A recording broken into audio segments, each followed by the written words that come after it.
Et bien voilà, toujours les résultats pour Play Motors et pour Ali Mont-Blanc, Morzine officiel. Bon Jean-Yves, on vient d'avoir les résultats de l'épreuve numéro 5, Vailly-la-Vernaz, 7 km 19 dans la catégorie VHC, on est bien d'accord. Hein. On est bien d'accord. Le meilleur temps réalisé Van der Spinnen, Kurt et Bertkopf Erving sur une MK1 Ford Escort. Et le deuxième temps, Philippe Mermet.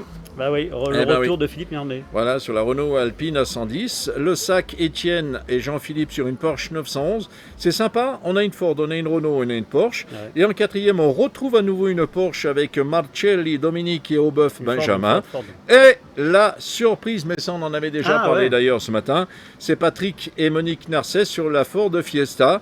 On va remonter jusqu'au top 10 parce que là il peut encore se passer des choses. Mongil, Nardi, David et Richard Sandrine sur une Golf 1. Armandini, Alain et Leduby Morgan sur une Porsche 911 SC. Et en 8e position, Cornus, Claude, Alain, Jaton, Aurélie sur une Ford Escort RS 2000. 9e, Roland, Jérôme, Gerbier, Jean-Marc sur une 5 Turbo. Ils font une très très belle première journée. Hein.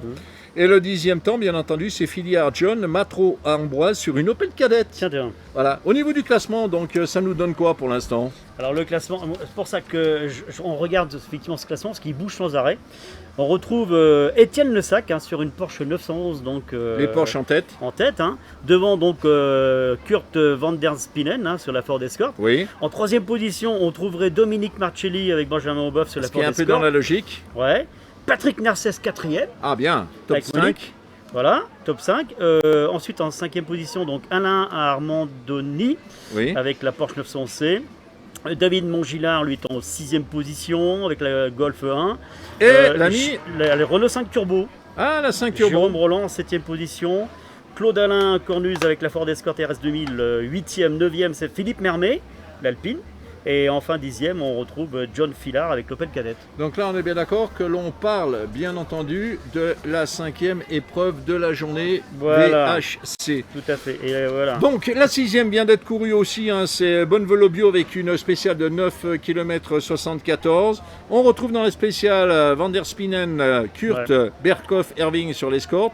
Mermet Philippe en 2e position, Marcelli Dominique à la 3e, Patrick Narcès dans la logique des choses en 4e position, Le Sac Étienne à la 5e position, ce qui nous donne en tout cas, hein, à moins quelques changements, parce qu'il ne veut pas tarder d'arriver, hein, c'est ce qu'on était en train de vous dire, 17h25 ils seront sur le podium, on les accueillera à l'issue de cette première étape. Et au classement général, si on remonte dans le top 5 top 5, on retrouve bien sûr Kurt Van der Spinnen toujours en tête, hein, avec 5 secondes d'avance sur Étienne Le Sac avec la Porsche 911 c'est pas qui beaucoup, était premier tout à l'heure. 3e beaucoup. position, ça serait bien si c'est vraiment ça. Dominique Marcelli. Domé, ouais. Et ils sont à quand même 43 secondes. Attention. Ah oui, ça commence à faire. Non. 12 secondes. Oui. C'est Patrick Narcès et Monique Narcès 4e à 43 secondes. Ce qui est logique. Voilà. Et 5e position, Alain Armandoni à 1,27. Et puis Philippe Mermet, lui, il est à 1,57. Voilà, il rentre en tout cas, Philippe, il rentre pour l'instant dans le top 10. La question que je me pose, où sont passés les BM?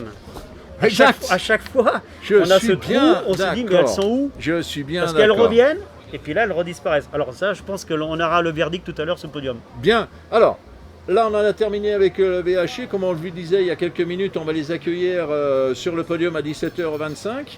Donc, avec des temps qu'on vient vous donner, un classement provisoire et officieux, ça, bien entendu, vous l'aviez compris.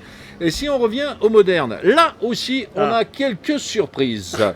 Donc, dans l'épreuve 4, les Alpes du Léman-Lulin, c'est 17 km 22. On retrouve le meilleur temps avec Johan Bonato et Benjamin Boulou sur la Citroën C3.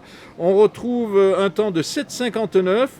Et là, eh bien, Franceschi Jean-Baptiste, toujours sur une R5, bien entendu, mais une Citroën C3, en une 28,45.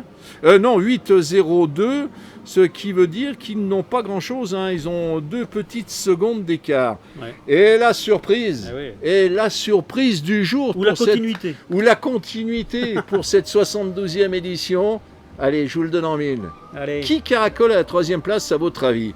Eh bien, c'est Emmanuel Guigou, c'est Coria Alexandre sur une Alpine A110. Et je peux vous dire que le temps réalisé de 8,047, eh bien, les propulse dans cette spéciale à la 3e place.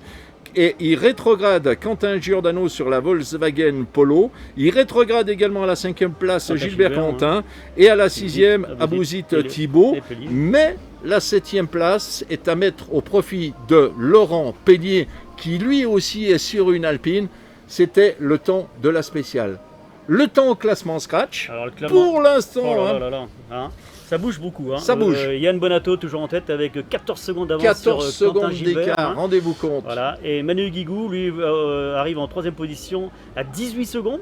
Et le deuxième, donc c'est bien Gilbert Quentin. Quentin Gilbert. D'accord, ok. 14 secondes et 18 secondes, il y a 4 secondes. Oui. Et 4e, Quentin Giordano. Oui. Lui est à 30 secondes. Et puis à la 5e position, on trouve Thibaut Abouzi à 30 secondes. Il y a le trou est fait, comme dirait l'autre pour certains. Et pour les locaux, on va dire, Ludo Gall est 7e, lui à 39 secondes. Très bien. Laurent Pellier, lui, est à 40 secondes. Oui, et en 8e position. Et en 8e position, c'est Laurent Pellier, je viens de le dire. Et il y a aussi la belle performance de Jérôme Grosset-Janin. Ah, bien sûr. Qui arrive lui en 11e position. Et lui, il est à 1 minute tout rond. Parfait. Pour l'instant. On l'avait annoncé ce matin, on allait avoir quelques surprises avec les Alpines, bien entendu, la journée, en tout cas dans le moderne, n'est pas terminée. On va accueillir, mesdames et messieurs, dans quelques instants maintenant, avec Jean-Yves sur le podium, le VHC qui, lui, en aura terminé pour cette première étape. Des bagarres, on en était persuadé, mais à ce niveau-là, à coup de secondes, et puis la perf réalisée par les Alpines, dans la catégorie moderne, c'est tout simplement remarquable. La perf du jour, en tout cas, dans le VHEC, je ne sais pas ce que tu en penses, c'est mon point de vue, c'est Patrick Narcès. Oui. Parce que toujours égal à lui-même, un coup de volant exceptionnel avec une des plus petites voitures du plateau, ce garçon, il caracole dans le top 5. Respect. À tout de suite. Tout de suite.